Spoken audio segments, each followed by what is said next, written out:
ஓம் நம சிவாய. பிருகு வம்சத்தில் பிறந்த பரசுராமர் 21 தலைமுறை வரையில் சத்திரிய வதம் செய்த பாவத்தை ஒழிக்க பலவித தானம் செய்தும் அஸ்வமேதம் முதலியன நடத்தியும் அந்த பாவத்தை அகற்ற முடியாமல் வருந்தி இருக்கும் சமயத்தில் முக்கண்ணரான சிவபெருமானால் இந்த துலா புருஷதானம் அவருக்கு சொல்லப்பட்டது.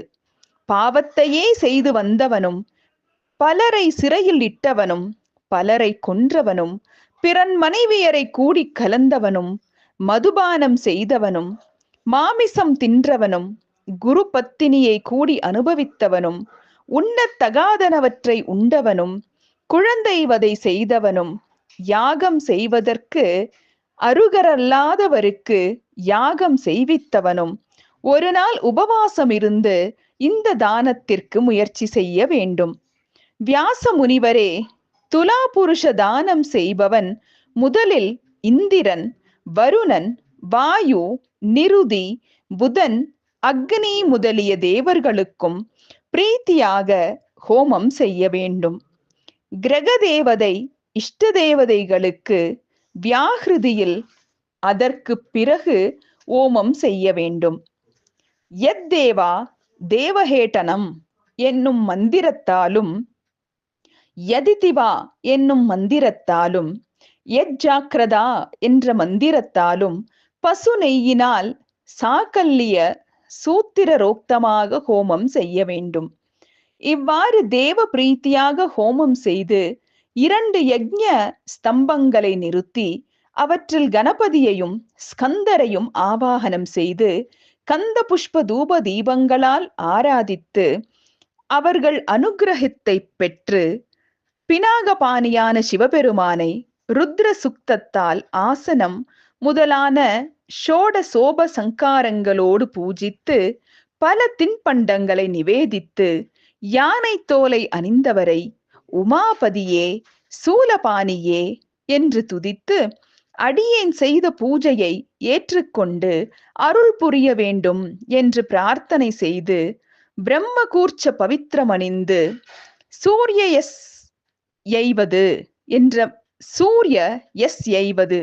என்ற மந்திரத்தால் ஹோமம் செய்து தூப தீப நிவேதனம் முடித்து துலா புருஷாய ஸ்வாஹா என்று ஆகுதி செய்து பூர்ணாகுதியை முடிக்க வேண்டும்.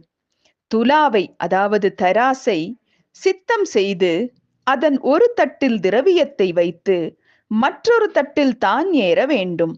அதன் பிறகு துலையே, பூமி தேவியே, உன் தாயும் பிரம்மதேவனே உன் தந்தையுமாக இருப்பது சத்தியமானால் நீ சத்திய தர்ம ரூபமாகி உன் பேரில் ஏறி இருக்கிற என்னை தரிக்க வேண்டும்.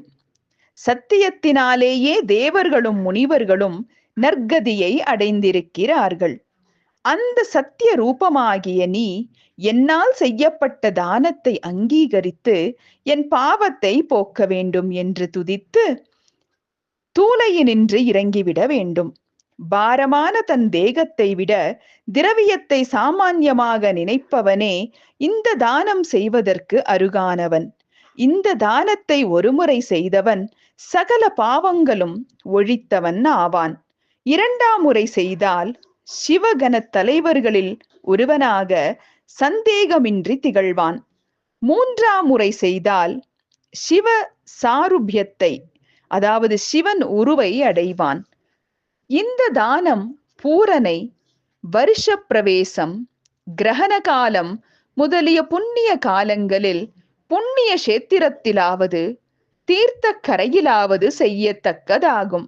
அப்படி செய்தவன் கிருத கிருத்தியன் ஆவான். இந்த சரிதத்தை கேட்டவனும் இதை செய்ய விரும்பியவனும் பாவங்கள் விலகி ஸ்வர்கலோகத்தை அடைவார்கள். இவ்வாறு சனத்குமார முனிவர் கூறினார். ஓம் நம சிவாய.